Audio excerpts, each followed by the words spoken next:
Alex, Daniel, we're here. We're still here. We haven't really gone anywhere, guys. No. We never will. Nothing's opened up yet, so we're still at home. Speaking of opening, I had to go onto campus for the first time since the pandemic began for a class. How was that? It was at Ted Rogers, right? Which was neat. I got there early, so I could go to. I went to the Eden Center to get some food. KFC wasn't open, so I got A&W. What did you get? Nice. I got 3 chicken strip combo with fries. Oh, what preferred dipping sauce for you? Just ketchup, nothing fancy. Nothing fancy. Just ketchup. That's how it's done. I went to the class. So here's what's really annoying about Ted Rogers. It has 5 doors. One is the sliding door. The first 2 doors say use the sliding door. The sliding door was locked. I had to go to use the other doors. One door pointed an arrow to the other door saying use this door, and I forgot I had to use my one pass to open said door. So it was one door works of their 5. I hate Ted Rogers. Have you? Is it still as confusing? Like the numbering for the class. I want to run through a wall because of that numbering. I have had a few classes at Ted Rogers, so I've understood it. I kind of forgot. Okay, is it just 2000s? Is that first level of classes, and then 2100 is above? No, they're the same level. But I don't remember if it was the first or second today. But like I found it because again, it was around an area I'd been before for a class. Yeah. The chairs are still uncomfortable.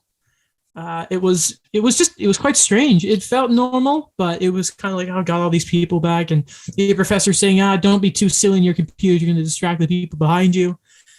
And yeah, it was a whole thing. I wish that prof was not in our documentary class where if Gary Gould had just had like a TA sit in the back, he probably just could have made like a roadmap of like cat friendly, makeup tutorial, basketball game, cat friendly again. But it's so funny how you're mentioning all these people who we now know, but at the time, like I mean personally, I didn't talk to any of those guys. Like Mike, Donald, it was just me it's funny. Yeah, I know who you're talking about when you tell me what screen they're on. Yeah, exactly. I'm pretty sure Mercedes was watching the makeup tutorial. I remember one class, it wasn't even that class. I was still friends with Elizabeth at the time. And she's like, why are you watching a makeup tutorial? I was not watching it, but I was watching it on Mercedes' screen. And I'm like, what is that? What am I watching? And she's like, why are you watching them? Like, it's more interesting than this lecture.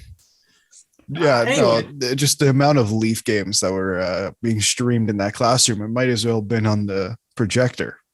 I remember that famous game against the Panthers when there was the race for third place, the Atlantic, and the Leafs and Panthers were just dogging it the whole year. It was like, who wants it less? Every class, I just remember being really distracted when it was March Madness. Literally, it's starting with Will Baldwin. There's a row of people just all have the basketball games on, like various basketball games on. Yes. Yeah. First off, it's funny to hear Daniel going to class. Wow. I actually never missed a class except that one time. That one time. You absolutely did. You absolutely did. Well, that was a class you could show up halfway through because the first hour was dedicated to reviewing last week's class. It was wild. Still, Sally Goldberg-Powell, no one organizes D2L quite like Sally. I'll give her that. That's honestly. True. Everyone needs to learn from her how well to set up D2L. Fantastic stuff. That was great for studying. The assignments too, very clean cut. Mm-hmm. Okay. Time to talk about some hockey. I think we can start with some non-NHL news. We can talk about the Olympics, guys, because we had 2 upsets within the past 24 hours. Around, I think it was like 1:30 a.m. last night. Surprisingly, both Mike and I were watching the U.S.-Slovakia game. The Slovaks win in the shootout. The team that CNN compared to Miracle on Ice loses to the Slovaks, and then today in a much tighter game, Sweden beats Canada 2-0. So the big normal heavyweights, it's not the same team. The NHLers aren't there. Neither are going to medal even. What a wild way the men's tournament is shaping up so far. That's nuts. I wonder, we'd have to go back and check, and I'd be curious to know when the last time that happened, when neither the US or Canada medaled. I think it's 2006. Okay. Not as that was Salt Lake City? That was Torino. That was the one when Wayne Gretzky literally brought back everybody from the 2002 team who were already kind of older in 2002. Yeah, that was a very famous, poorly done one. Yeah, I think that's at least when Canada didn't, because I saw Lucas Weiss tweeted it. I don't know about the States, though. It was really funny. I saw a reply to one of those tweets saying, this team just didn't have the drive. They were put together quickly. They lacked the oomph of previous gold medal teams. And I just kind of stopped. I said, the NHL teams, even though first off, the non-NHL team medaled last time in bronze. Yeah. And the previous gold medal teams, are we talking about Vancouver or Sochi, were NHL? Is like, what is the comparison here? I mean, like, I think it's important to ask, did they come from good families? Because I mean, that's how we make a good hockey team. Adam, you can attest to last night. I mean, can you get better hockey families in the stall? Even though we didn't score a goal, that was bad. I saw people going on about, Ho-Sang should be cut from the Leafs or the Leafs system because he had 3 points in 5 games. Like, what? Excuse me. What are we evaluating here? He became the 13th forward in the last 2 games. Who cares? That's why. Is it fair to say that similar to the World Juniors, it's extremely harsh to make judgments on players that go to the Olympics? Is that fair? 100%. Okay. I mean, it's the same thing saying in 2014 when they had NHL guys, like the leading scorer was Drew Doughty. Like he was the only one that I think was a point per game guy. Just to confirm, by the way, for 2006, Canada finished 3rd in Group A when they got eliminated in the quarterfinals against Russia. Yeah. And the US finished 4th in Group B. They only had 1 win in 5 games. They had 1 win, 1 draw, and 3 losses. Did they even qualify for the medal? Oh, no, not even medal. Did they qualify for the round of 16? Was it even round of 16? Round of 8? Did they make it like anywhere? No, they did not. Wow. So they lost to. They made it to the quarterfinals. They lost 4-3 against Finland, and then that's hilarious. Canada lost 2-0 against Russia. That was the game that really frustrated me because it was the battle of the goalies. It was Evgeny Nabokov against Martin Brodeur, and it just Canada could not score. I mean, Carey Price never lost to any of those big games. Just Mr. Best international goal in Canada's history, and big deal over there. I still hope he's going to play this year. I don't know about that, Kent. Can we talk about how ridiculous that CNN tweet was, though? What was that? I tagged pictures that precede unfortunate events, like the hockey one.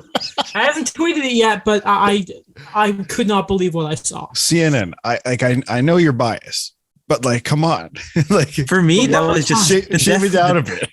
The definition of jumping the gun. The one time you pop your head out to talk about hockey, and it's like, and there we go. Yeah. I don't know what you were thinking there.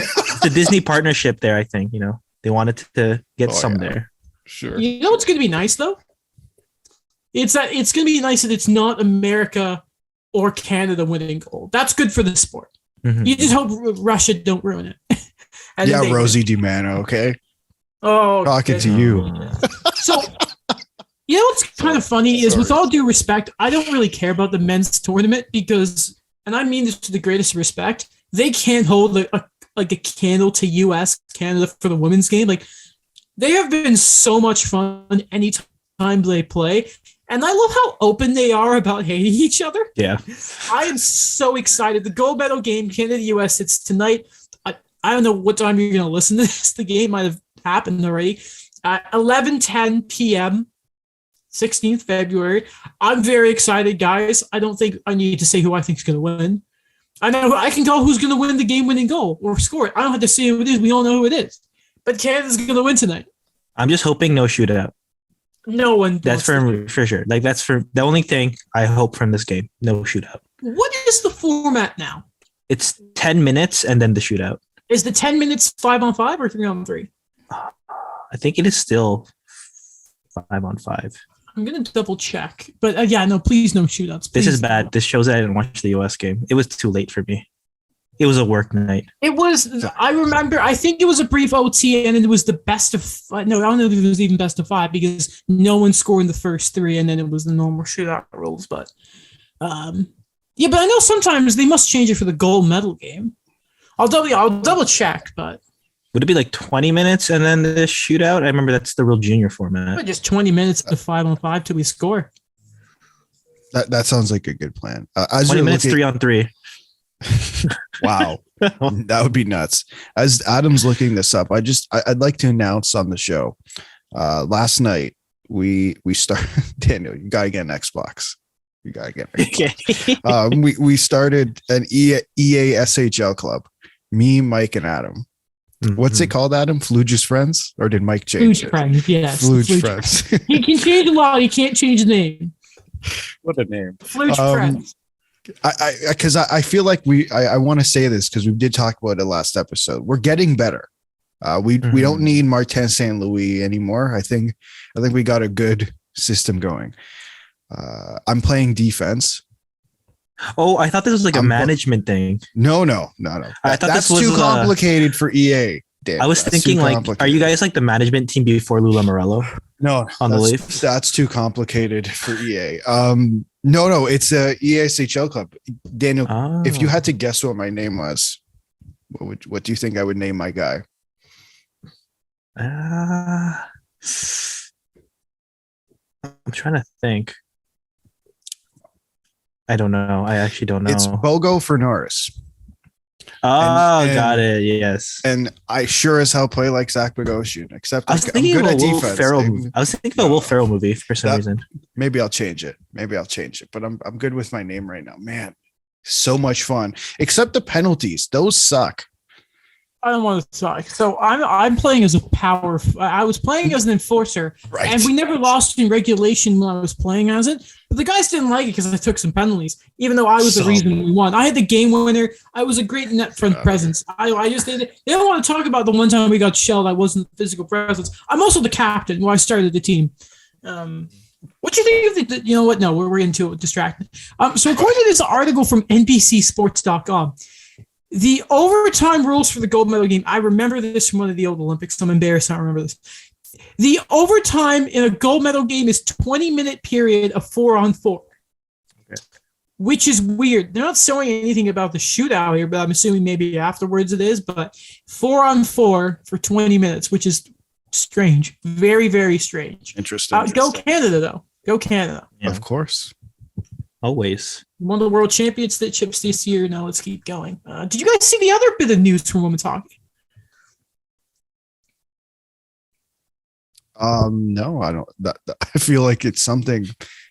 Did it happen break today? Because I haven't been on Twitter a whole lot. Okay. It broke around 3:00. So this is from the Twitter account is Youth Hockey Hub, and Jeff Merrick retweeted it, so I can give a bit of faith here. According to sources, YHH has learned that the previously canceled IIHF Under-18 Women's World Championship will be rescheduled to play in the U.S. sometime in late June 2022. Oh. So it looks like we're getting that tournament back. Good. Can it not be broadcasted on a doorbell cam, though? When I learned about that, how did that happen? You could broadcast with an iPhone and do a better job. Yeah. That was really bad. That was very, very bad. You should be ashamed of themselves. Like, put some effort, put some production quality in. We have more production quality in. Well, even me right now. And Daniel has like a messed up webcam. Yes. That's just bad. Like, just you. Anyway, just put some effort into women's hockey. It's good.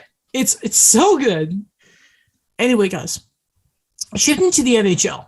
I want to start the show talking about two, I would say, the faces of hockey for our sort of the time we really, really watch. That's Alex Ovechkin and Sidney Crosby. They both hit milestone last night. We're going to start with Sid because I think it is the bigger one.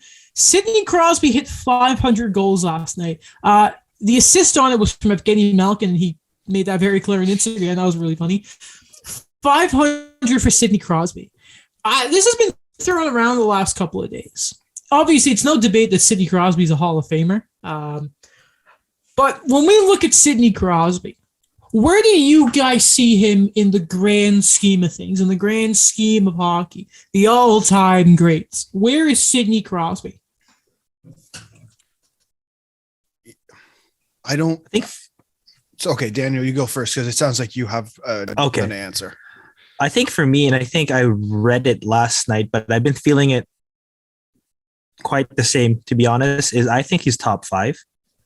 Yeah. I think he has all of the trophies. He has the points. And a big thing I want to emphasize here is it's just the way he's been able to continue his career. I know that a lot of people have those questions about, man, like Crosby, like, should he still be playing? Like all those concussions, all those other injuries that were coming up. And I just remember it wasn't too big in, like, it's not a big debate, I think, right now, but I remember there was a bit of a conversation when the Penguins were going through all those coaching changes, when they were looking like they were going to barely make the playoffs. And people were saying his prime is over.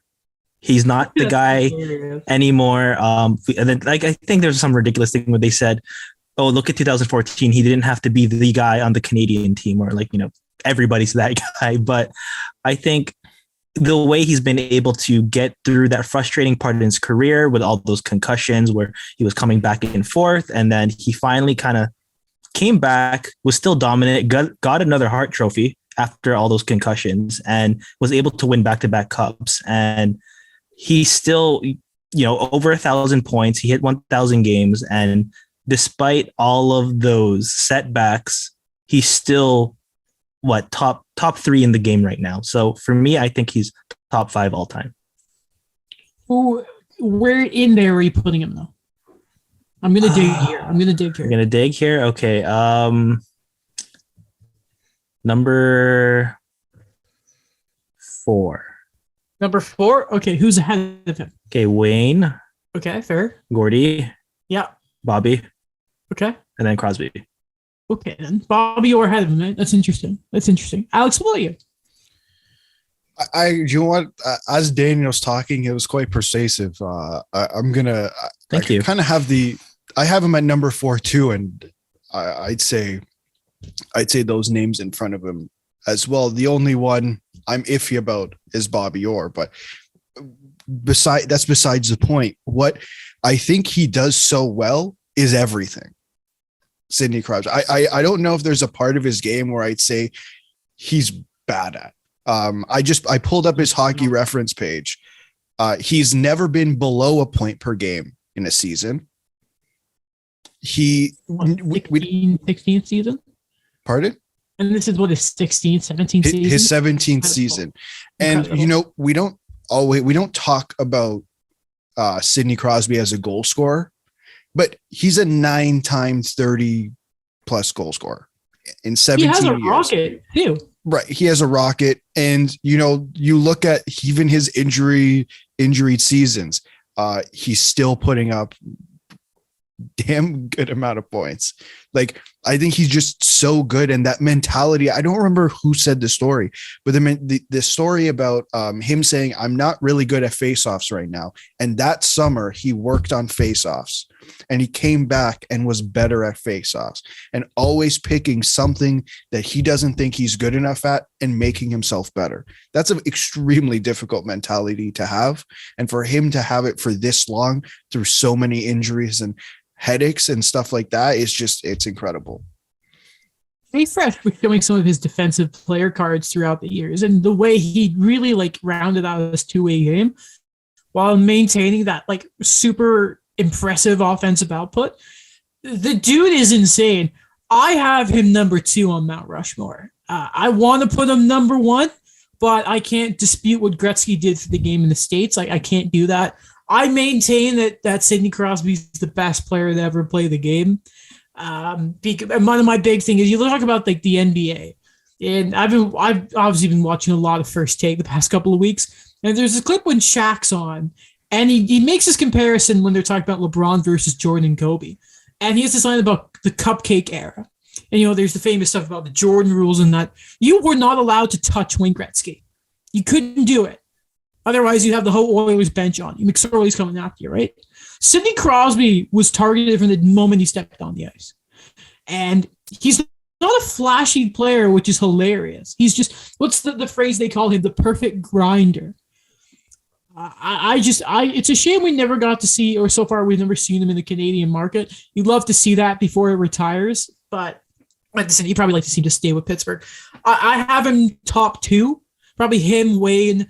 I have a lot of respect for what the Rocket did in Quebec and what he did for the sport there. I always have him up there. I want to put a goalie up there, but it's very difficult to put Patrick Waugh up there because goalie. But it's almost like positional wise. I don't want to put Bobby Orr there because I feel like different defensemen, like each position should probably have their own thing. Because it's hard. How do you kick off Bobby Orr or Gordie Howe? You can't do it, right? How do you kick off Wayne Gretzky's favorite hockey player? And like the guy who he's just look at Gordie Howe's stats and what he did, and he was a physical guy to play against, right? I always talk about in Bobby Orr's book how he described the Gordie Howe elbows. Great stuff. It's too difficult. Plus, like you talk about Bobby Orr, I have Lidstrom ahead of Orr, not for what revolutionized the game, but just how good Lidstrom was. I have him as the best D of all time, but I have Sid up there. Like Sid's amazing. Other milestone, and of course it was against the Flyers. He kills the Flyers. It's hilarious. I think he needs one more goal or something, and he ties Yager for like the most goals against the Flyers or something. It's incredible. Happy belated birthday to Jaromir Jagr. 50 and still running strong. Love to see it. Can we I don't know if we have time for this, but can we all just do the salute? You got to do the twirl up. Or the twirl up. Okay. Man, great guy. I love it. Jaromir Jagr. Great stuff. Ovechkin had a pair of goals last night. I was on that. Love to see it. I think he's now 5 away. Twitter account, yeah. I know. There we go. 5 away from Jaromir Jagr. He hit 30. He's up to 31 goals. I may be a little off there. He has now had 16 30-goal seasons in his career. The only time he hasn't hit 30 was I think it was a lockout shortened year, and he was on pace to hit like 50 that year too.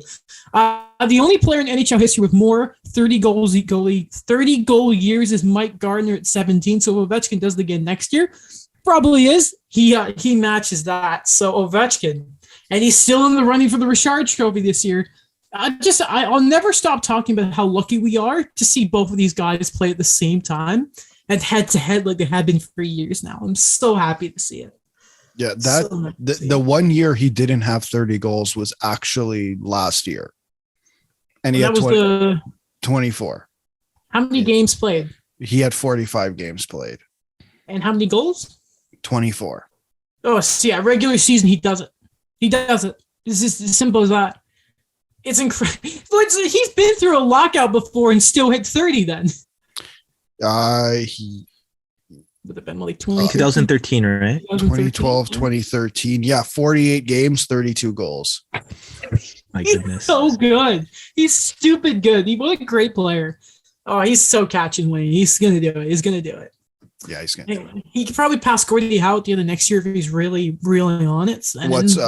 How far away is he from Gordie Howe? I think he's at 39. Give me a second. Let me double check. He's either at 40 or 39. He can definitely pass Gordie Howe before the end of next season. He's 40 away from Gordie Howe. He can do it. So if he gets another 10 this year, this time next year, we could talk about him as number 2, which means he'd be hitting around 800 goals, which is insane. Imagine we live to see someone hit 800 goals. Oh my God. And he's within striking. He's almost there. Oh, good. Which means he would be striking distance right now if, he hadn't had the lockouts and COVID and whatnot. Incredible to watch. He's been through one full lockout, a shortened season. And 2 COVID shortened seasons. Mm-hmm. Yeah. And one of those, he was on pace for like 60 goals. So he lost out on probably like 15. This is a random fact, but he also went through an Adam Oates system that was very defensive. Yeah, that was dumb. That was very dumb. Very, very dumb. You know what we should do with the best goal scorer ever? Guy potting 50 at the time. Not let him play offense. Cool. I imagine those are the years he put up 32 and 38 goals. Yeah. Or like, guy's done. And then, no. Barry Trotz comes in, sit him at the point and let him take shots, and then it worked. Which is ironic, like Barry Trotz, who is also a defensive coach. It's almost like play to the strengths of your players and good things happen. Mhm. And who would have known? Talking about older players to one of the new faces of the league. Today's the day, guys. Jack Eichel plays tonight. Vegas, Colorado. Game you could always be like, oh, is this going to be the Western Finals? It hasn't happened yet, but he's back, guys. It's only happening because Mark Stone is on LTIR and people are a little concerned about that. But Jack Eichel, I think everyone's just going to be watching him for his you're mentioning this on 32 Thoughts, him taking his first hit. What's he going to be like? And not to mention, anytime you come back, apparently there's this thing of you always want to throw a hit and you want to get hit. There's that sort of shock. It's going to be interesting to see how he plays, but I hope every Sabres fan is watching and just being like, God, Padula is why. Man, this team is going to be nuts. Yeah. This team is going to be legitimately nuts. My God. I like to say that we were correct when Jack Eichel was pulled out of the last season, and then we did the poll in the Elliot Friedman tweet about, is this Jack Eichel's final game as a Sabre? And most people said no. So we were correct. We really stole Elliot's clout there. We did. Yeah, I had to do what I had to for the podcast. Yeah. I respect it, man. We got good. That was good numbers. That was very good numbers. So it looks like teams are going to be very. Listen, I really hope the NHL is sort of stringent on this LTI crap with Mark Stone, as they have been on Shea Weber this year. Just I don't want to see a team that is their little baby in Vegas get the leg up. I won't see it happen. Adam, we'll have this. We've had this discussion before. Gary Bettman doesn't like Canada. No. Do you remember? The owners don't like Canada. The owners don't like. I mean, sure, but like the thing is, like two of the owners that make this league money are in Canada. I like it. If I'm Colorado, if I'm someone there, I'm making noise about this. I'm not doubting the injury. Mark Stone's been in and out the lineup all year. I'm worried. It would also open up even more cap space. I don't know if it'd be enough to bring this guy in, but there has been whispers that Vegas were having some internal discussions about bringing back Marc-Andre Fleury. Now, this was very quickly dismissed. This was the first part of 31 Thoughts for Elliot Friedman's blog. Great guy. Opens 32 Thoughts after a bit on Yager, actually. But thought number one, I really don't like doing this, but it's too juicy not to pursue. On a potential Marc-Andre Fleury Vegas reunion, Golden Knights GM Kelly McCrimmon said, quote, no truth to it. I mean, first off, he wouldn't make it public, but it was kind of funny when that first came out because I don't think anyone sort of could have looked at that, like seen that and not laugh at it with everything that happened. But is he not the best goalie available right now? Oh, 100%. And what do Vegas love to do? Acquire the best available players. Exactly. But it's ironic. Like I find it funny that he says that because we don't hear GMs talk about specific rumors.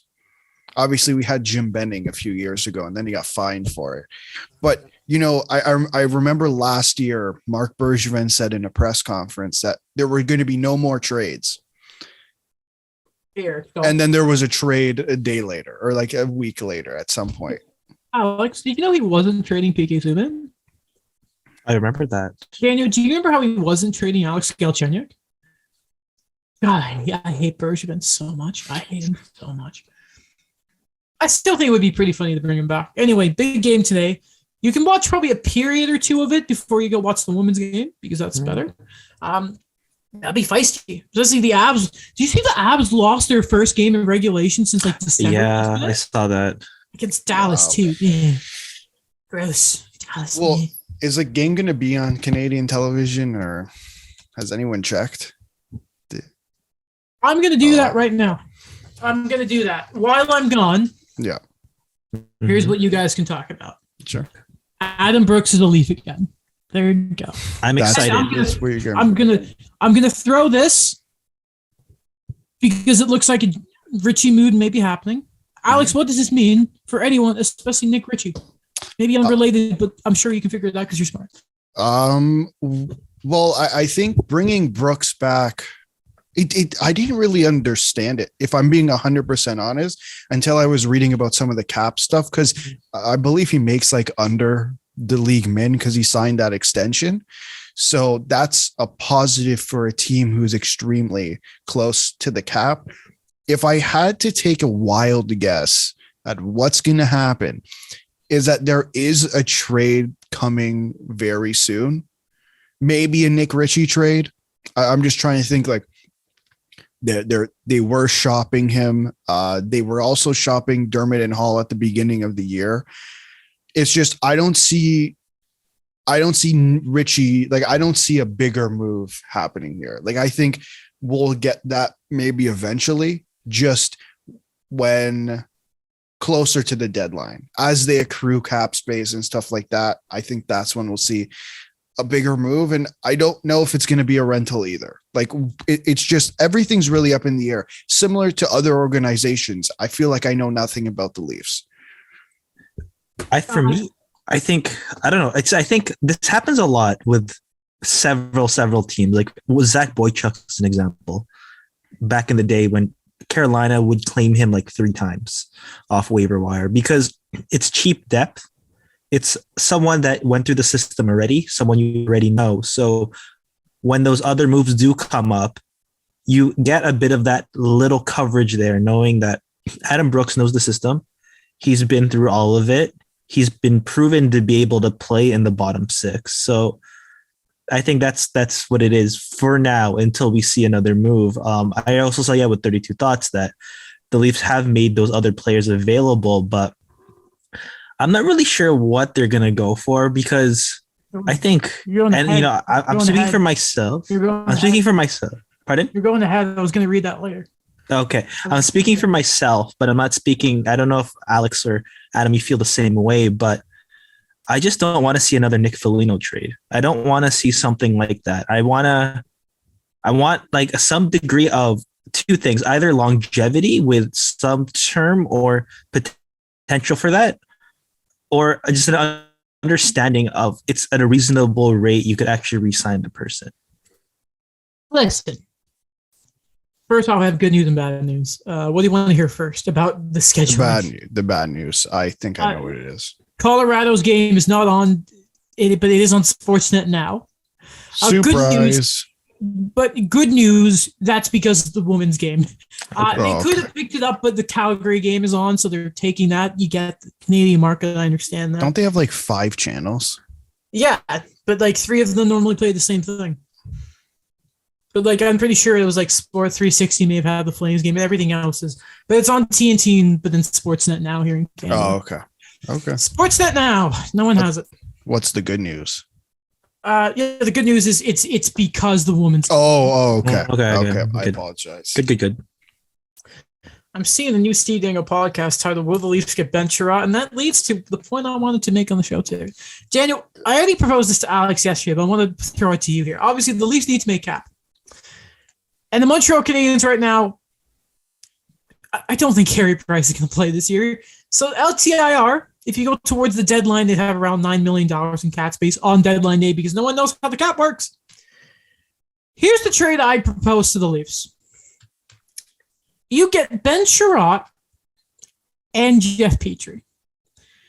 In exchange, you can give up either this year or next year's first round pick. I don't care which one. A second. A third. The second is next year. The third is this year. Rodion Amirov. You're asking Adam, that's a lot because they're also going to throw in Justin Hall and Nick Ritchie for the salary. Oh. So what that does is you have Ben Sherratt and there's a better option over Liljegren. Petrie, I think, would be a really, really nice addition next to Jake Muzzin. That's a guy, Jeff Petrie, say what you want about him. Normally when he's playing at his game, first off, he'll be sheltered the second pair role. His transition game we know is elite. He won't have to man the first power play. Morgan Riley has that. And who gives a crap when Petrie's on? He does his stupid point shots because if Matthews and Marner are on the other unit, doesn't matter. You seem like it gives a lot, but we know the price for Sherratt's apparently. Some people say a first in the prospect, some say a first in the third. So what I'm assuming there is the first and the third. Now the second in the prospect is for Petrie. And even that's a bit much. His value is low. It's for taking off the salaries of Justin Hall and Nick Ritchie. Jeff Petrie is obviously the upgrade on Justin Hall, and Nick Ritchie they want to get rid of for obvious reasons. And the Canadians are going to need warm bodies because it looks like they're kind of trimming more fat than we thought we would. Daniel, your reaction to my proposed trade. You didn't think I was going to make a big one this year. But I did not. Wow, that one was good. Before what you were gonna say with Justin Hall and Nick Ritchie, like I was about to say no because you said Rodion Amirov. Yes. But yeah. Okay, I think if it's this year's first, the way the Leafs are trending, I would do it. That's probably gonna be between 18-25. Yeah. Or 32. We don't know. Yeah, no, that could happen. Yeah, you never know. I'll take it. I saw people complaining, by the way, about the first the Habs got. It's gonna be around the 20th. Teams at the bottom 15 aren't going to acquire Tyler Toffoli, idiots. Yeah. But we'll talk about that trade later because it's happened.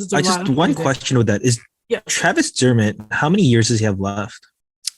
I'm on their page right now. He has one more year after this. Okay. $1.5 million. He'll be there. Okay. So it's him or Liljegren first, man. I'm trying to think it's awful. And Liljegren, what was it, 5 points the last 4 games? Yeah, but I'm not too sure. Yeah, but Liljegren in the playoffs, I don't know. You can't. Him and Sandin cannot work in the playoffs. I guarantee it's not going to work. Would Jeff Petrie be retained or no? He would it was straight up. We can negotiate on it. It doesn't sound like the Habs want to, but they're a team. The reason Montreal works as the dance partner is because they can take the second year of Ritchie's additional money. Especially when you can tell the Habs are cutting salary, not just because they're cutting salary and they're poor. Because they're not, but it's more to do with the bodies they're moving out. They've started to, and they're probably going to continue to. Also, Sherratt, obviously, in the third line, like a third pairing role, can really give you that grit that you need. Can you play on his offhand? Yes, he actually has. He has been, and he's done it before, and he says he's comfortable with it. Okay. Yeah. I still say no. Of course you do. Why do you say no, Alex? I say no for I think pretty legitimate reasons. First off, I will have to say Jeff Petrie would not be sheltered on this team. The Jake Muzzin pairing is generally the shutdown pair. So he would be exposed. That's just Jake Muzzin's been the shutdown pair since he had Nikita Zaitsev as his partner. Also, I don't know what's wrong with Jake Muzzin. So as long as Jake Muzzin's Jake Muzzin, I don't feel comfortable with the Leafs taking on 6.2. Is it 6.25? I don't want to get it wrong. Yeah. I don't feel comfortable with them taking on 6.25 of how old's Jeff Petrie? 32, 33? It's 34. 34 for the next 3 years after this one. So that is a huge concern if I'm Kyle Dubas. I'm not saying I want to be clear. I'm not saying I wouldn't give up those assets. I just don't think the players fit the need that the team needs at this moment. And I think I disagree with Ben Sherratt there. Sherratt's exactly what they need. I don't think that's what they need though. The Tampa Bay Lightning went out and acquired 3 players over 2 years, right? They acquired Barclay Goodrow. They acquired Blake Coleman. They acquired David Savard. Those are immensely good players. Especially the first 2, they worked out extremely well for 2 playoff runs, 2 cups. But I don't see the appeal in Ben Sherratt for a first round pick. I don't know why David Savard and Ben Sherratt are being compared, to be honest. I think a lot of it is 2020 hindsight with the 50 or so games or 48 or so games of David Savard we've watched in a Montreal Canadiens uniform. And I don't think that's fair to do at all. So I'm not entirely sure what the comparison there is other than they're the best defenseman fully available at the moment. Chikrin and Klingberg, but they have term. They're not rentals, right? Or Klingberg's a rental, but he hasn't officially asked for a trade request, and we don't know what the hell the Dallas Stars are doing. Yeah. I don't see the appeal for paying a first round pick for Ben Sherratt. I don't. That's price. That's not play style and the fit they need. The price is one thing, but Ben, you said before they want a Zach Bogosian type. That's Ben Sherratt. The price is one thing, but stylistically, he's exactly what they want. Yeah, so I agree with the player. I don't agree with the price at all. I think the price is ludicrous, and year after year, I still don't understand how NHL teams value players. Like I don't. I tweeted it today. I don't understand. So for a multitude of reasons, I reject this offer. I think for very fair concerns, that's $6.25 million for 3 more years on a guy who's 34. Their concerns are already there with Jake Muzzin. To have a second pairing where those concerns would still be lingering for multiple years. Jake Muzzin has 2 more years after this. I think that's concerning, especially for Kyle Dubas. They have different problems though. Petrie's speed isn't going anywhere, and he doesn't do a physical style. It's much different. Okay, but he's 34. Things can still decline. I don't think it makes sense for them to pair a 32-year-old and a 34-year-old right now when the 32-year-old in Jake Muzzin is not Jake Muzzin right now. There's no point in acquiring $6.25 million in salary when you currently have $7, almost $8 million essentially of, I don't know what the hell this is, right? Like you're already in turmoil with cap. So are you moving Jake Muzzin and Justin Hall? Are you moving all these guys and then fixing your defense over the summer? You get what I mean? That's going to happen eventually anyway, because you can't just keep going with patchwork Justin Hall $2 million defense on your second pair. But I don't think it's not working. Correct. I don't think Jeff Petrie is the perfect solution though. How have Muzzin and Riley played together before? Has that worked? Have they tried that? They've never tried it. Briefly, maybe. But we love TJ Brody. If you can try that and it worked, then Brody and listen, then I think you have a Brody Petrie pair that works just as well. I think that can work really well. Sure, but you still have Jake Muzzin at $5 million, $5.6 million on your book. Adam. So what you're suggesting is that the Leafs pay extra to get rid of Nick Ritchie and Justin Hall right now, and then in the summer pay extra to get rid of Jake Muzzin, because that's the only solution. They're not going to buy him out. Well, who's going to take Jake Muzzin when he's playing like this? I'm not saying you trade Jake Muzzin. So you can't. Then you're absolutely blowing the forward lineup up, because they have $8.5 million of cap space next season. They have, who's going to be a free agent? Kasha is going to be a free agent. Engvall's going to be a free agent. McCabe's going to be a free agent. McCabe's probably not coming back. You have no idea what your goaltending looks like next year. Jack Campbell, UFA. Who knows if he's coming back? Peter Mrazek, gone. So now again, you're probably going to have to pay, unless Peter Mrazek jumps out of a cannon and becomes amazing. Joseph Wall. He's like 23. Come on. Yeah. Don't. So who? Adam, but Joseph Woll is not an NHL backup yet, and he's also not a 40 to 45 game goalie. So they still have to fill one hole. You're taking on a lot of cap for the next 3 years, where there's a lot of questions. Are they a better team afterwards? Of course they are. They're a better team this year. Yeah. Well, here's the thing: they have to win in the next 3 years. They have to win now. If they don't win now, Kyle Dubas, Brendan Shanahan, and Sheldon Keefe are gone.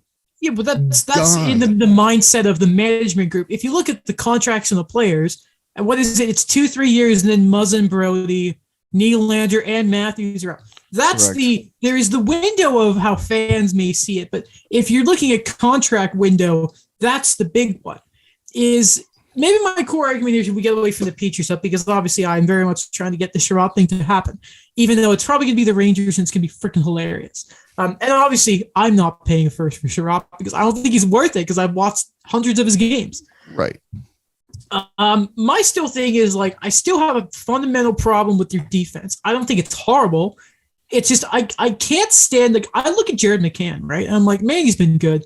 And it's like the Justin Hall thing has just been so frustrating to look at. And it's like, I hate hearing this thing of like, Remember earlier in the year they had to play a short-handed thing because of the cap reasons. They're not the only team to do it. But it's like you hear that and it's like, oh, we got to protect Justin Hall because he's an affordable defenseman. And I'm just like, how in the world can you continue to run a team where it's like, oh, our fourth defenseman can't make more than $2 million? I think that's hindsight. I think that's huge hindsight to say that they shouldn't have protected Justin Hall. He was literally a part of He was literally a part of their shutdown pair for an entire year. Canadian division, North division, I don't care. He was literally a part of their shutdown pair for an entire year. If that wasn't an issue, if there was no expansion, Jared McCann's not a Leaf. This idea that we could have kept Jared McCann they weren't going to trade for Jared McCann. There was no need for them to trade for Jared McCann with the exception of the expansion draft. But you got rid of it. It's still a thing of like, you acquire. Here's what's annoying is if you look at overall player, McCann was the better player compared to like, Kerfoot, right? Here's what's really annoying about this. He's the best overall player of them. And you know how much I value center depth. It's just, I don't know. It's a fundamental thing where I just hate hearing it is all.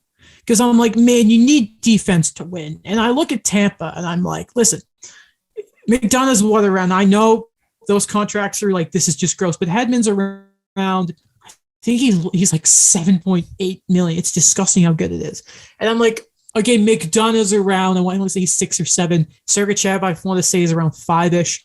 And it's like, is there not that wiggle room? And I know the team's going to still look different when they're going to, McKay's probably gone. Who knows with Kasha and all that. It just bothers me to look at. I just look at this roster sometimes. It just makes me angry. I'm like, what the heck is Travis Dermott now? Like, when is that experiment done?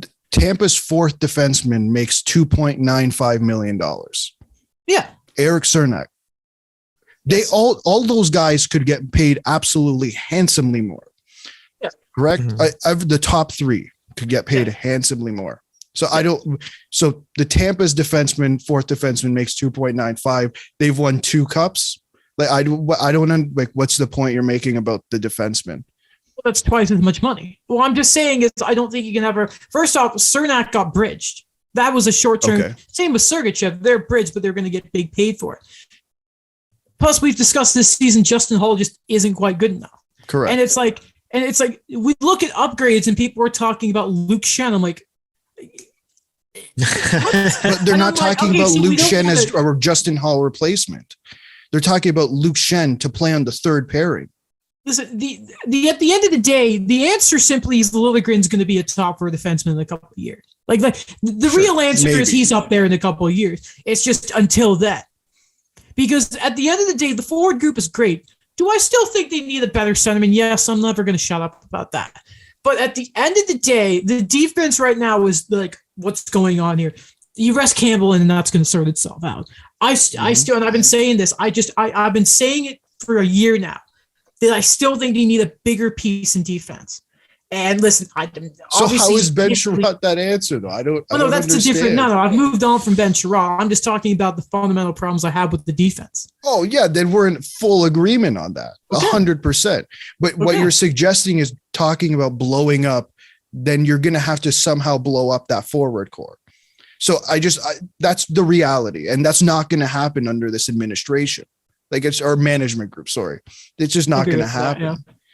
No, that's fair. I don't necessarily agree with it, but I respect Kyle Dubas for the fact that for the last 4 or 5 years, he said, we're going to win with this core and is trying to find a way around it. Most people are going to collapse and not find a way around it. When you have 4 guys as skilled as they do, you damn find a way to win around that. You do. Look at Tampa. Tampa did that.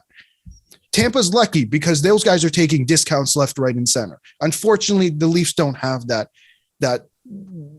capability, whether it's with Lou or whether not. It's just the reality. Tampa Bay is going to get the discount. There's a legitimate discount down there. Canadian taxes, everyone. Canadian taxes, especially in the eastern part of the country. Oh, I know. So we're still east, right? We're not super east, but we're east. We're technically central. Yeah, it's Winnipeg. That's Winnipeg. Yeah, no. Well, I feel like most people kind of forget that east of Quebec exists. No offense to everyone else, but it's like Quebec, and then it just sort of ends. Listen, I have some more trade stuff. I have a few names here. I have two groups of players. There's 5 each. There's Group A and B. I'm just gonna, you guys just one of you will have Group A, one of you will have Group B, and just tell me where you think they're gonna end up. We can just go through this quickly. Alex, would you like Group A or B? I'll take A. You're gonna hate me because the first name is Ben Sherratt. Okay. Where do you think he's gonna end up? New York. Okay, that's the Rangers, right? Yeah. Okay, very good.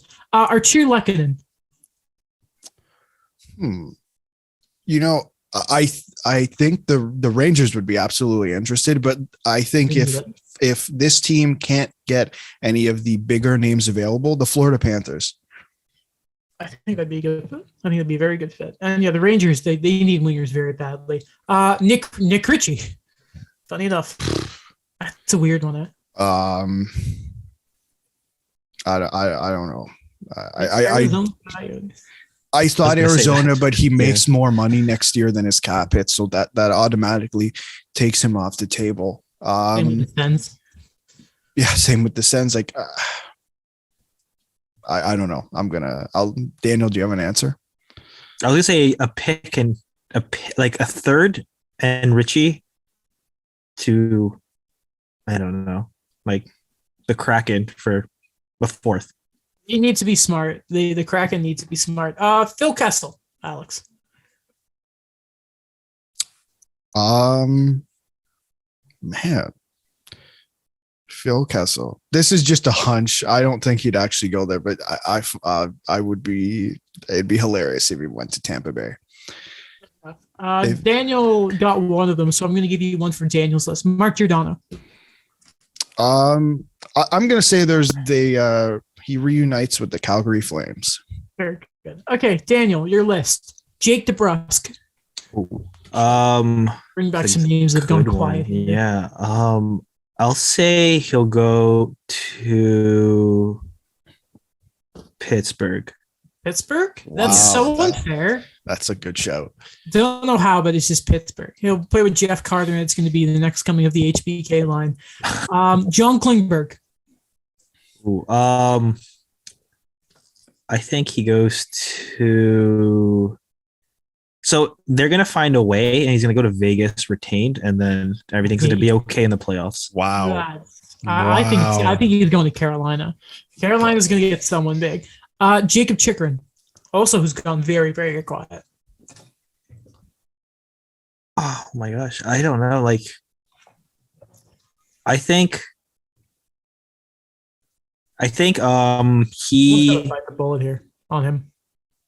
I think I don't know. I actually do not know. I think if the Flames keep doing what they're doing and the cap hits pretty solid, then they're going to find a way to get him.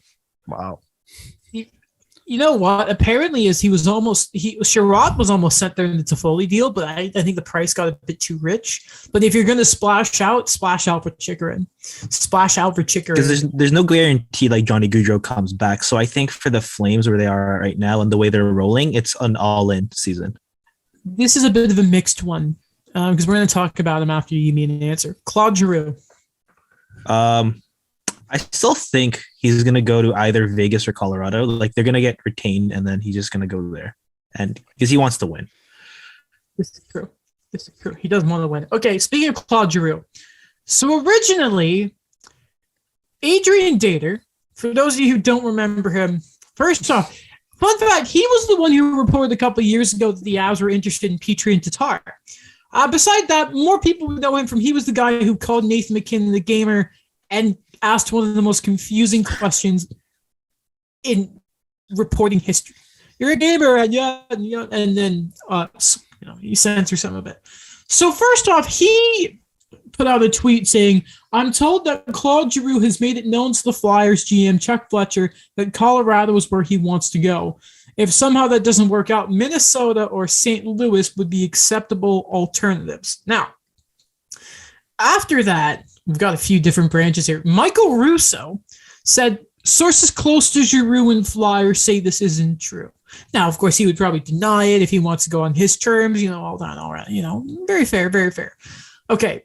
Then, the water was sort of thrown into the, over the flames here when Elliot Friedman tweeted out, Claude Giroux meets with the media in Philly. Quote, I haven't talked to Chuck yet about the trade deadline. Right now, I'm committed to the team. Makes it very clear the organization is important to him, and it's been an honor to be a Flyer for this long. One more thing I just want to quickly read from 32 Thoughts. I'm going to give you thought 2 and 3 very quickly here. I think it's fair. He's going to Colorado, right? So these are the 2 thoughts. One team to watch if and when Claude Giroux talks get serious, Florida. No guarantees, but it makes a lot of sense for everyone involved. Philly, and this is the very interesting part here. Philadelphia deployed operatives to watch both the Avalanche and the AHL Colorado Eagles last week. The signal Philadelphia's priority isn't necessarily a first-round pick, but a prospect who's ready to compete at the NHL level. It fits with what GM Chuck Fletcher and Comcast Spectator Chairman and CEO Dave Scott said last month, that the Flyers want to be right back in the thick of things next season. Can't get over that's their approach. One player I could see is I could see Philly liking is not in either of those 2 places. Defenseman Drew Helson from NCAA Boston College, currently competing at the Olympics. He was taken 47th overall in 2019. A real nice pick by the Avalanche. Can I alter my answer? No. I still think he's going to Colorado. Okay. But I think he's going to pull like an Anton Vermette, Kimmo Timonen type of thing, where he's going to try to just win it all. And then when the team that he originally was traded from figure things out, maybe it's in a year, maybe it's in 2 years, he'll go back. Fair enough. That would be pretty. Yeah, you get the feeling that he's going to finish a Flyer. I don't know what the games played are going to line up with, but I know he's close to 1,000 games. And I never forget that Shea Weber was kind of screwed out of having his 1,000th game in Nashville. So you'd like Giroux to have it in Philly, and it'd be really nice. Florida's an interesting name there, eh? Florida's a very interesting. Getting everybody. They're in on everybody. Them in Carolina, eh? They've been and until they trade a first for Ben Sherratt, Bill Zito will still be a good GM in my eyes. I can't wait. It's got to be the Rangers or Florida, eh? It's got to be. Then St. Louis is there. Like what? That would be the most. But you bring up St. Louis, but would that not be the most St. Louis move? Oh yeah, he fits there perfectly. Him and Marco Scandella as a pairing is just face punch.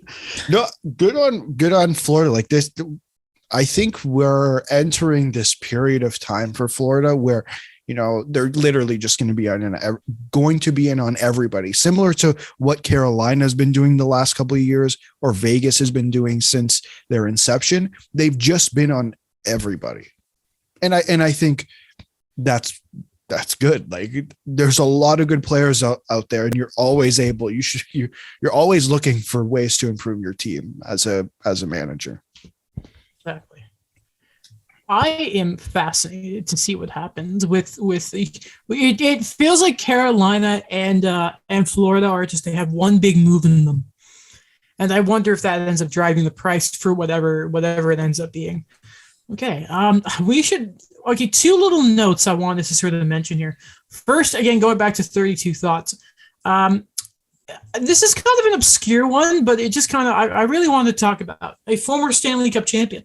I don't know if he has a ring or if his name's on the cup, but he was part of the organization when they won it. Thought 19, Nikita Sochnikov, who played 87 NHL games for Toronto and St. Louis from 2015 to 19, would like to return to the NHL next season. He's playing for Avangard Imsk in the KHL. Playoffs start in that league right after the Olympics. I just mentioned him because I don't remember how it ended with Toronto. But I wonder if there's a bit of a return there. He's the new William McKay, or the original Sochnikov that were McKay could be the new Sochnikov, and now Sochnikov is back to be Sochnikov. I did say the Leafs legend Nikita Sochnikov. He was one of the first ones. Yes. I could be wrong about this, but I believe it ended because he needed to go through waivers. Mike Babcock wasn't playing him, and they're like, okay, like Dubas is like, if he's not going to play you, we're going to trade you. So I believe that's how it ended. Which would be good. I'm sure he'll appreciate. I remember he was solid. Like when the Leafs were still trying to figure out everything, and like a lot of the young guys were still being tried out. I remember Sharzhenikov was one of those under the radar signings that he just was solid depth. That he was a guy that I thought he was going to be there, or like for quite some time. I know him and Zach Hyman came in at the same time. So weird. Eh? More than was it more than just those two? Huh? Yeah, Nylander, Yeah. Hyman, all those guys came in together. Is it the summer of 2015, right? Yeah. It was during the season. That was- No, during the season. I remember their first game. Fun fact, I was there. It was against Tampa Bay. Did they win? I don't think so. Probably not. Wasn't That- Dango was supposed to go to that game and he didn't? I think I remember hearing that story. You have that over. You've been to some good moments. I feel like we've actually had this exact same conversation before. And I'm like, you've been to some big games, and we talk about the McDavid go versus Morgan Riley, and we're like old people. And no offense to the old people, respect to the old people. We love old people. We do. As much as we love the Seattle Kraken. I was trying to make a joke like about introducing the Leafs. We probably should have talked about this when we were talking about Toronto. But Seattle, big, tough, grindy team, except ignore the incredible depth that Calgary now have compared to them. I was going to make a joke of they beat a tough team, but Seattle game, Leafs, big win. What a win. I didn't get to watch the game live. I watched it afterwards, but my first thought was more than it was a win for the team. I think that was a huge win for Jack Campbell. He's had a rough stretch. So he's had a rough stretch the last couple months, I guess. But I think to get a win against Seattle, I think is going to be it. I don't think it's going to restore everything, but I think for a guy who it seems like his confidence does shift up and down quite often, to get a win against Seattle, I think it's huge for him. And I believe Keefe confirmed today that he is starting tomorrow against Pittsburgh. By the way, first game with 50% capacity. Are you going to the game? I am not. I don't think so. Okay. Yeah, I kind of agree with that it's not going to solve everything, but I think for the way the current stretch is going, it's a good refresher for the Leafs to show that this is what we're capable of and this is who we are. So let's keep going on this, because this stretch does not define our season and it does not define us. Last time they played, was Malkin playing for Pittsburgh? So hard to remember. He only played 13 games this year. Yeah, that's what I'm wondering. You wonder if this is I don't want to say benchmark game, but this is a game, going back to what I was saying last episode, I personally care a lot more about how they perform against Pittsburgh than Calgary, because this is a potential playoff matchup. Probably not until it happens, it's a conference final possibility, but unless one of them just fall to the wild card, which is probably not going to happen. But anytime you get to see Sidney Crosby take on your team, it's always some sort of benchmark. It's Sidney Crosby. Yeah, sir. I'm just double checking if he scored, if he played against them yet. IMF, Kenny Malkin. Fun fact: Sidney Crosby scored 28 of his career goals against the Leafs. Really? Only 28? Yes. They yesterday they broke down the chart. I think the Leafs are the only team not in his division, in Crosby's division, that like they're in the top 5 or top 6. I imagine Obi's probably like that with him too. Man, that guy just rips up Eastern Canada. He has not played against the Leafs yet. Okay, interesting. So that'll be nice to look at. That'll be nice to look at. I'm gonna feel like a real idiot if I'm wrong about this. There is no Canadian team in the Metro, isn't there? Or am I forgetting about someone very obvious? No, there's no Canadian team. That always bothers me when I think about it. You know what I mean? Why is there no Canadian team in the Metro? I don't know what is along there, like geographically. Mm-hmm. It'd have to be one of Ottawa or Montreal, I think. Man, the Metro's alignment is so weird. Like, same with the Central. It just sometimes you just don't understand the sort of thing of it. But Remember when the Leafs used to face the LA Kings in the playoffs? Yeah. People don't shut up about 93. Actually, it could be any of the three. No, what is wrong with this map? No, this is last year's map. I didn't ask for this. The border has changed since then. Why is it giving me last year's map?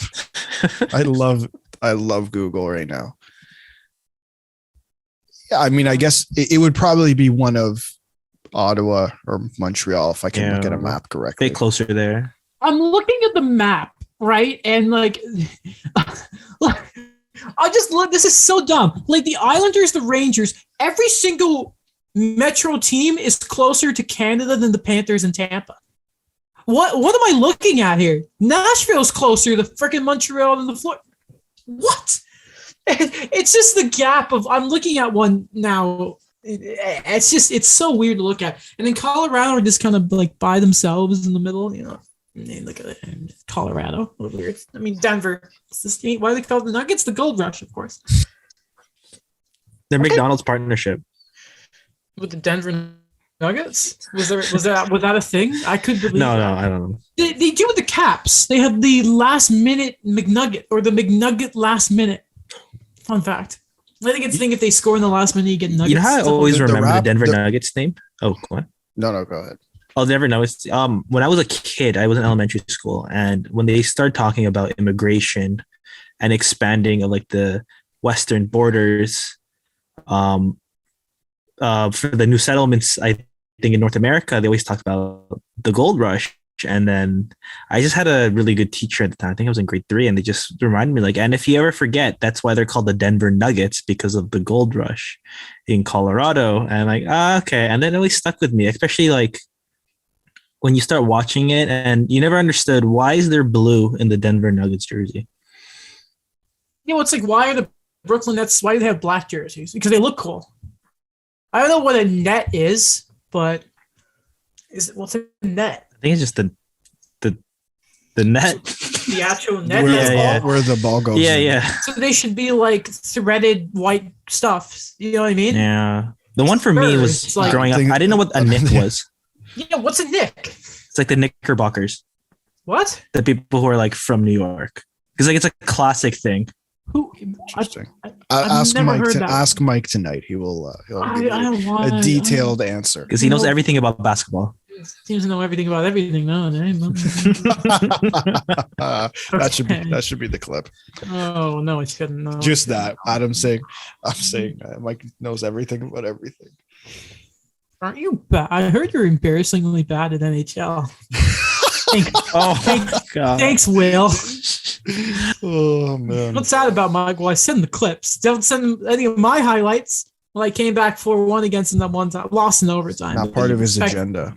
Yeah. His radical agenda. He's like one of our dogs, Tubson. He comes up to see if I'm okay, but he's really there to steal something. He's learning. He is a smart dog. Very smart dog. Okay, to finish the show, we're going to talk about the Habs. One of the bigger stories of the week, I'm shocked that this was the first trade to happen because it came out of not nowhere, but you always hear about when a team is interested in the player and you're like, all right, this will happen towards the deadline. But no, Tyler Toffoli is gone. He is no longer a member of the Montreal Canadiens. He's in Calgary. He is now, he scored. It was a pretty nice goal, eh? Man, Tyler Toffoli, if you ever want to worry about your skating, kids, just look at Tyler Toffoli. Not a great skater, but man, is he good. The full trade.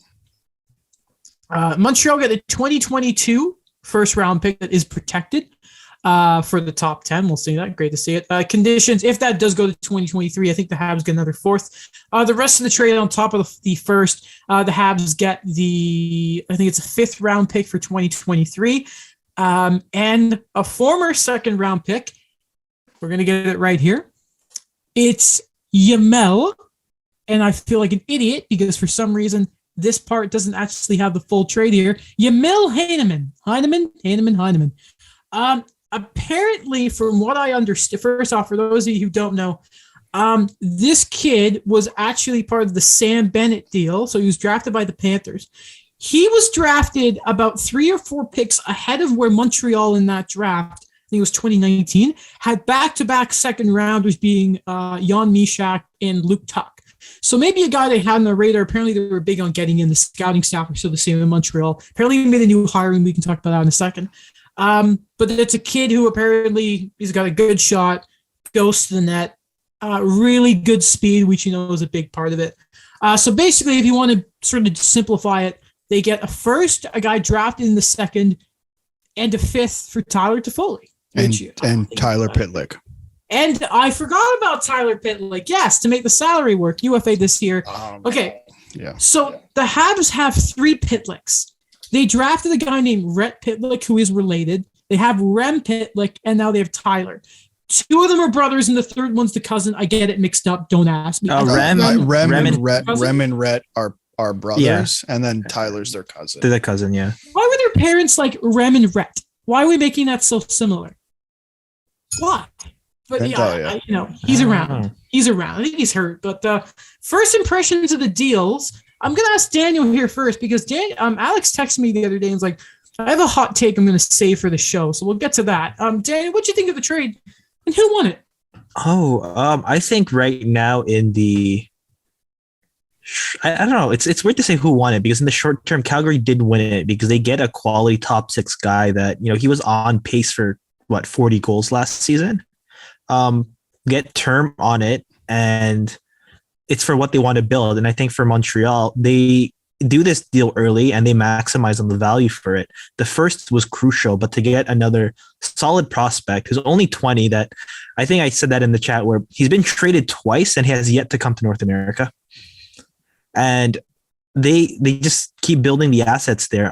You mentioned earlier in the episode that Montreal, they traded a lot more than we thought they would. I think that we were going to get some, I guess, lowball or I guess like some, like, not to the extent that we were going to see a deal like this. I think that you're going to see some of the other depth pieces going the other way. But for me, it kind of just shows how aggressive Montreal is to kind of accelerate things to get to a point where now Kent Hughes wants to feel like, then let me build this team the way I want to build it. I think it was the opposite. I think it was Calgary wanted their guy. And I think it was True Living. I think the sound of it was on Saturday. The Flames were like, okay, we want him, we're going to get him, which I thought was interesting. Now, I think there was a thing of Ben Sherratt's obviously out for precautionary reasons, but I think maybe that sort of get him into gear of like, we have we get this trade going. I didn't think Toffoli was going to be traded this year. The fan base is not taking it well because Tyler Toffoli, before I throw it over to Alex here, I was going to give people some context. Free agents don't come to Montreal. Never forget, Tavares didn't give the Habs a meeting. That hurt. And they remember that. There's a reason guys like Josh Georges and Brian Giunta have a special place in Habs fans' hearts. They wanted to be there. Josh Georges famously wouldn't go to the Leafs because he was a Hab. Like, how happy do you think Pittsburgh fans are that Fleury doesn't want to go to Washington right now? It means something. And do you guys remember the Tyler Toffoli piece in the Players Tribune when he's like, was I born to be a Hab? No. Was I meant to be one? Absolutely. His wife embraced the city, and on Twitter, she was great. Like, being too nervous and being in the team story during the games because you couldn't watch it. The fan base has taken it very poorly. I'll tell you that. Habs Twitter has been very upset. But you know what? It looks like it's a rebuild. And we're going to get to some more details are coming out. I don't think people realize this is going to be a rebuild, not a retool. This is going to be a rebuild. Alex, what's your hot take? First off, curious, where did we put him? Where did we put Tyler Toffoli on our Montreal Canadiens? Are you here or are you gone list or what? I don't remember. He was for the right price. I'll double check because I have it saved. So my hot take's not actually about the trade. My hot take's about the Calgary Flames. But what I think about the trade, I think the Calgary Flames, I think both teams won in this scenario. To me, I think Calgary gets what they want in secondary scoring, and I think you kind of got it. Tyler Toffoli, I said it last episode, or we're talking about it last episode. Tyler Toffoli, Calgary fame, perfect fit. And from Montreal's perspective, and as you were saying, Adam, if they're going to go the rebuild route, this was probably a guy you were going to trade. By the time we get to they project to be contenders, you're looking towards the end of Tyler Toffoli's contract. If not, he may be a UFA. I think he has 2 or 3 more years after this. Leave it to 2. So again, like, you're cashing in on the value now. And I think they got a pretty decent return for it. I'd like to say one thing. And I hope this makes sense to both of you, because it doesn't. I hope this just makes sense. But Okay. Tyler Toffoli is the perfect acquisition for Calgary, because he's from the experience, he's a Daryl Sutter guy without being a Daryl Sutter guy, if that makes sense. But he is a Daryl Sutter guy. He is, you know what I mean? He is a Daryl Sutter guy. He won a cup under Daryl. That's what I mean. Like, he's the Daryl. Daryl Sutter guy, but he's also like, when I look at like their bottom 6, the way it was set up, he's not like the typical Daryl Sutter guy. He's not. You don't think of Toffoli for his physicality. You more think the goal scoring ability and the deceptiveness of this. There's balance there, yeah. We did have him only for the right price. For those people who can't see how I'm sharing it on screen, as more players are traded, we can continue to cross them off the list. Yeah. So what's your hot take then about the Flames? Okay. Because you're concerning me here, because I want to talk about the Flames. No. I think okay. You tell me if you tell me if I'm crazy, but I look at you know how at the beginning of every year we say what Canadian team has the best chance of winning the Stanley Cup. Well, I was harsh on Calgary this year. Probably, yeah. No, after this trade, I look at this team and forward, defense, goaltending. Okay. I say the Calgary Flames have the best chance of a Canadian team of winning the Stanley Cup. Okay. I don't think that's too crazy. I thought you were going to say they're bad. I'm like, I can't wait to talk about this. Oh, no. They're here. I'll get up their daily face off. Like, it's stupid how good they're actually looking here. Sorry. Look at that. Sean Monahan's our third line center. Like, I get it. He's not the Sean Monahan of before, but like, third line center, not bad. Yeah, they got a lot of leadership on that third line with Dylan Dubé. So for anyone who can't see it, the first line is Gaudreau, Lindholm, Tkachuk. By the way, people saying that maybe this could be some Gaudreau insurance. They're not bad. He can play in the top 6. We know that. Toffoli, I mean, so Gaudreau, Lindholm, Tkachuk, Coleman, Mangiapane, Backlund, Monahan, Dubé, Toffoli, then Lewis, Lucic, and Adam Rizuka. I don't know who is someone hurt? No. Hold on. I need to check if somebody's hurt. No, they look healthy. Who the heck is that? Never heard of him, but he's good. And then defense is Anderson, Hannafin, Shillington. Doesn't make sense. Tanev, Goodbranson, and Zadorov. I think they did say they wanted to get another defenseman, which makes sense because Zadorov and Goodbranson out the lineup.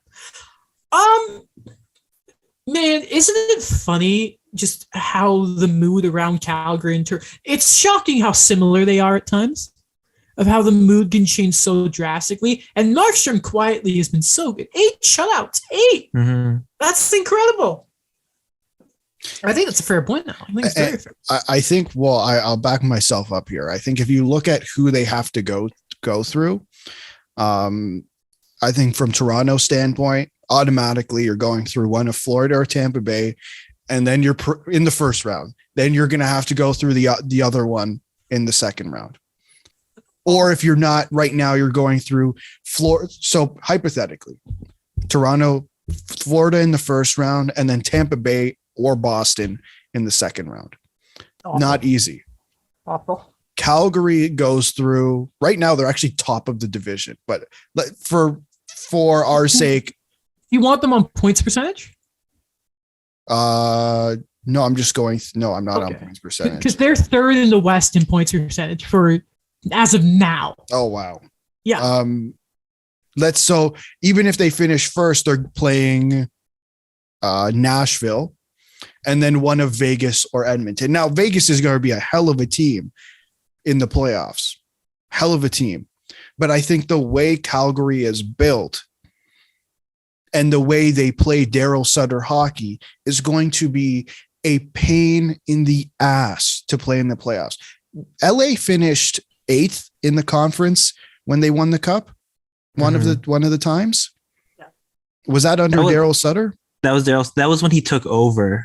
Like to say that was a very painful playoffs for me because okay, so like the background from it is like everyone was already kind of like, oh, didn't you watch the Vancouver Olympics? Brodeur is washed. And then they're like, oh, see, he's not good. He didn't win in the finals. I'm like, okay, he made the finals with that team. But going on, yes, on the Kings. Yeah. Yeah, so did they bring in Sutter and Carter in the same year? They did. Who did he replace? I cannot remember, but I just remember when he came in, that's when things started rolling for the Kings. And then at the deadline, they traded Jack Johnson and the pick that became Marco Dano for Jeff Carter. Oh, that's nothing. Sorry, go on, Alex. He replaced John Stevens. That's a very strange name. I feel like he's been around different places, John Stevens. But yeah, what are you saying? Calgary, I think LA. No, I think the way they play will be, you know how sometimes we look at teams and they're kind of teetering, making the playoffs or not making the playoffs, but we look at them and we say, well, man, if they make the playoffs, that is going to be a pain in the ass. 2 years ago, that was Dallas, right? Or a few years ago now, Dallas, right? Yeah. They lost in the finals, but they're a pain to play against. St. Louis, pain to play against. 2017 Ducks. Pain to play against. If you are a pain to play against, and I think Calgary is good, and they're a pain to play against. If they add a D. I was going to say, I forgot he was suspended, Juuso Valimaki, but he's probably not ready yet for that many minutes. It's just like a Calgary, and it's like you're not going to out-hit Calgary. I don't think they're going to let you outscore them. Markstrom has something to do. We're just, punch you in the face. They can do that. This is a very scary team all of a sudden. Very scary team. And it's really fun. Their goal differential is plus 48. Vegas is 19. I saw that last night. I'm like, wow. The Pacific sucks. It is so bad. The Ducks are in there. Maybe the Ducks actually reevaluate what they're doing now because they're 5 points behind Nashville. That Calgary and Vegas series, when Vegas is at full strength, is going to be a series and a half. Especially now that the Oilers are actually defending. Woodcroft's doing the work. It's only like 3 games, but they've apparently been a lot more aggressive defending, which is good. It's going to be, I think you can still say it's safe to say, could you imagine Eichel beating McDavid in the first round? And out of it, McDavid requests the trade. And it's like, that's going to be wicked. I cannot wait for that. Okay. Going back to Les Canadiens de Montréal. Yes. Here, quite interesting. You love to see it. I accidentally closed what I had. I don't even know where I had it anymore, so I guess it wasn't that important. One tweet I want to talk about from Pierre LeBrun here. And Mike, if you're listening, open your ears because you're getting Ben Sherratt, buddy. Keep an eye on the Rangers and the Habs between now and March 21st trade deadline. I think Montreal covet some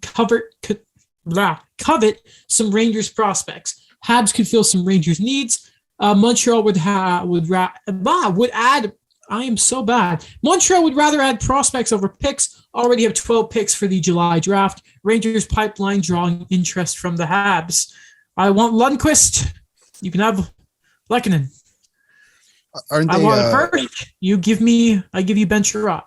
Aren't they also going after their director of European scouting? I read. Okay, so here it is. I was saving this. So Larry Brooks had this tweet that was citing at Beanpot on Monday. That's the NCAA stuff, right? Jeff Gordon and Kent Hughes with former New York Ranger Director of European Scouting Nick Bobrov. By the way, side note, Hughes spoke to the media. he's confident about signing Jordan Harris, which is huge. He's met him a couple times. So then Larry Brooks then quote tweeted his tweet saying, "There's a reason for that. Told that Habs hired Bobrov over weekend, presumably to run European scouting." The Montreal Canadiens are slowly picking apart at the New York Rangers. Just slowly. And the Tampa Bay Lightning. And the old Tampa Bay Lightning. Yeah. They're just slowly picking away at New York Rangers management. Jeff Gordon. I know I'm missing somebody else. Now this guy. Martin Louis.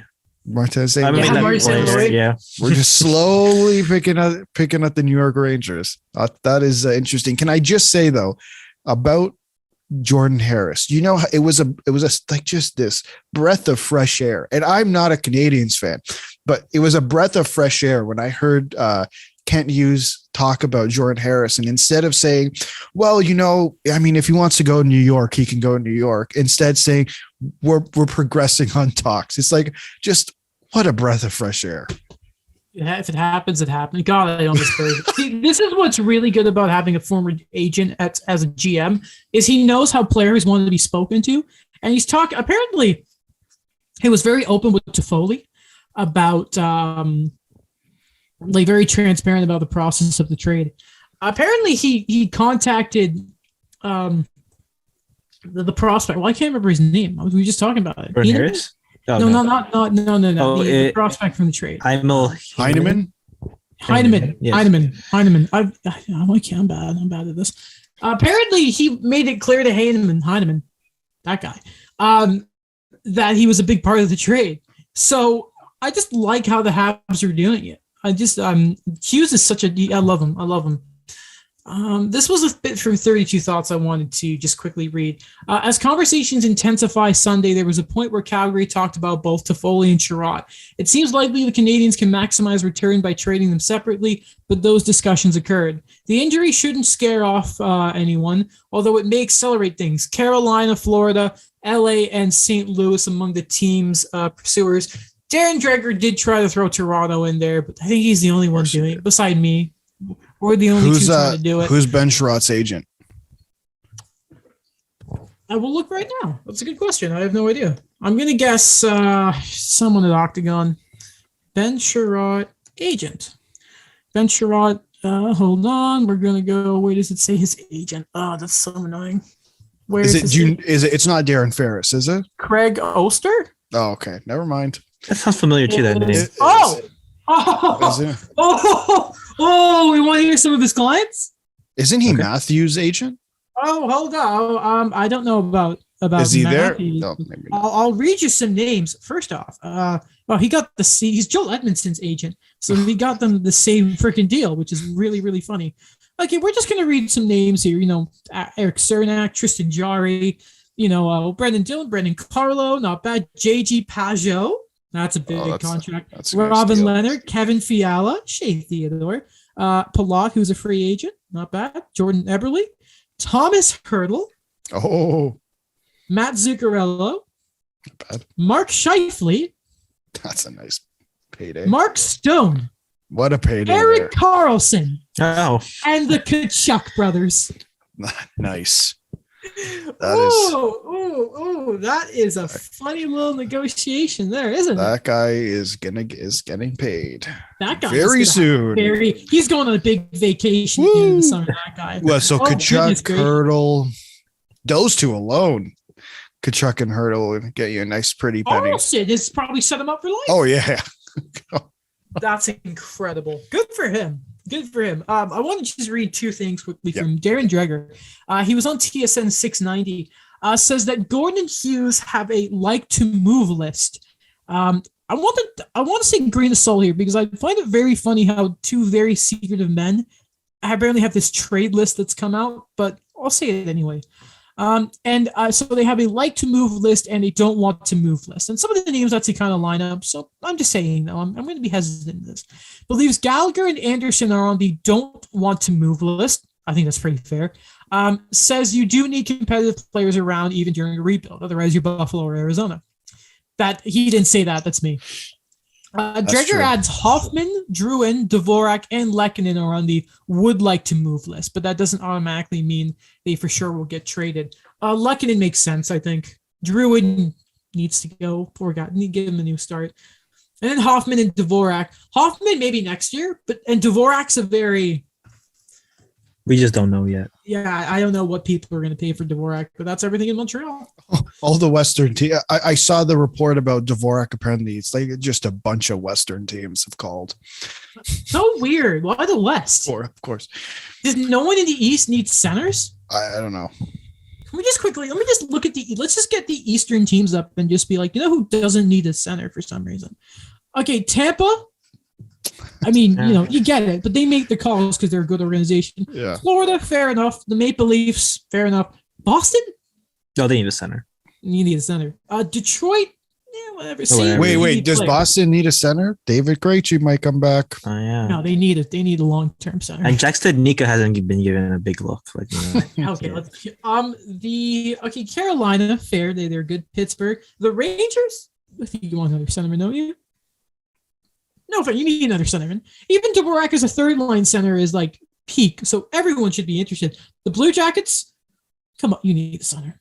Domi's up this year. You need a center because Domi's going to leave. Maybe they're waiting for Ken Johnson to come next year.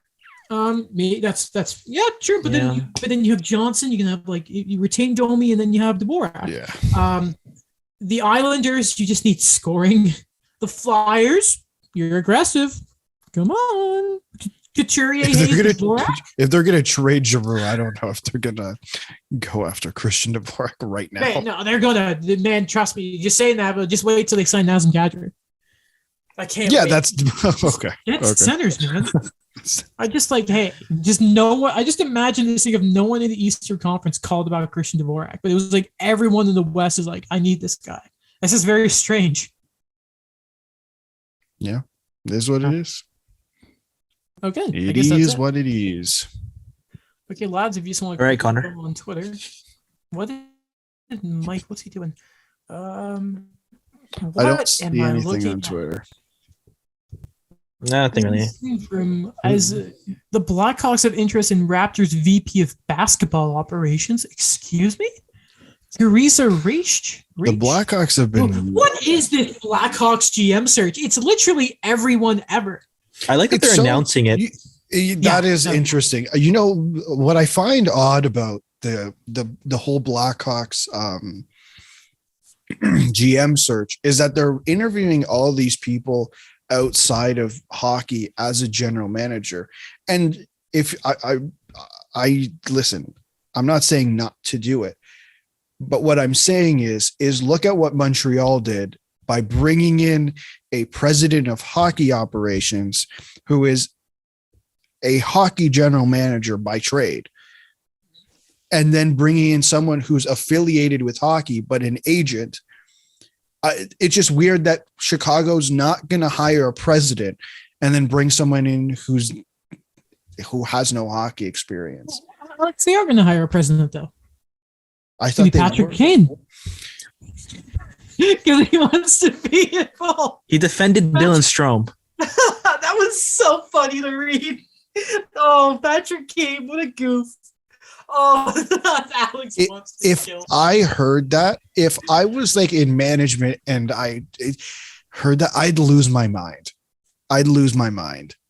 I'd say, Patty, just leave it with us. And the moment he was like out, like down the hallway, I'd turn to the rest of the board and start laughing. If any of the Brandon Saad was great, wasn't it, Patty?